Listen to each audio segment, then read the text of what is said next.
السلام علیکم، میں ہوں ہانیہ، آپ دیکھ رہے ہیں اکرام نجمی official.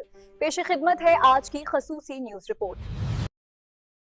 قراقورم area development organisation KADO کے زیر اہتمام Aga Khan rural support programme AKRSP حکومت کینیڈا اور آغا خان فاؤنڈیشن کے تعاون سے جاری منصوبہ سول سوسائٹی کے ذریعے صنفی برابری کا فروغ AGECS کی اختتامی تقریب ضلع ہنزا میں منعقد ہوئی۔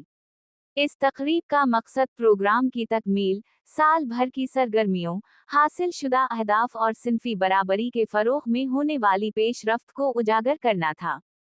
اس موقع پر کاڈو کے تعاون سے گلگت بلتستان میں 1064 کے نام سے ایک خصوصی نمبر کا اجرا کیا گیا جس پر خواتین اپنی شکایات درج کر سکیں گے۔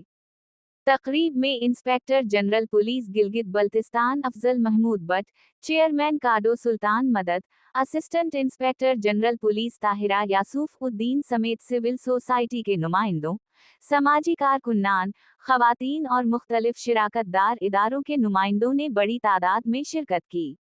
مقررین نے اپنے خطاب میں کہا کہ صنفی برابری ایک منصفانہ اور پرامن معاشرے کی بنیاد ہے، جس کے بغیر پائیدار ترقی ممکن نہیں۔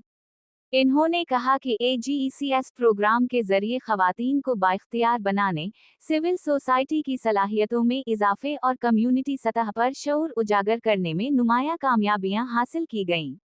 Inspector general police Gilgit Baltistan Afzal Mahmood Butt نے کہا کہ خواتین کے حقوق کا تحفظ اور انہیں مساوی مواقع فراہم کرنا ریاستی اداروں کی مشترکہ ذمہ داری ہے، اور اس ضمن میں کاڈو اور اس کے شراکت دار اداروں کی کوششیں قابل تحسین ہیں۔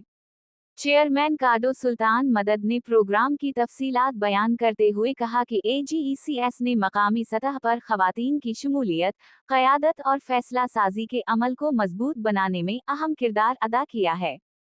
تقریب کے اختتام پر شرکاء نے اس عزم کا اظہار کیا کہ صنفی برابری کے فروغ کے لیے ایسی کاوشوں کو مستقبل میں بھی جاری رکھا جائے گا اور سول سوسائٹی کو مزید مضبوط بنا کر ایک مساوی اور ترقی یافتہ معاشرے کی تشکیل میں کردار ادا کیا جائے گا۔ گلگت بلتستان بالخصوص ہنزا سے تازہ ترین خبروں، عبر تجزیوں اور خصوصی رپورٹس کے لیے ہمارے پیج اکرام نجمی آفیشل کو فالو ضرور کیجیے۔ شکریہ۔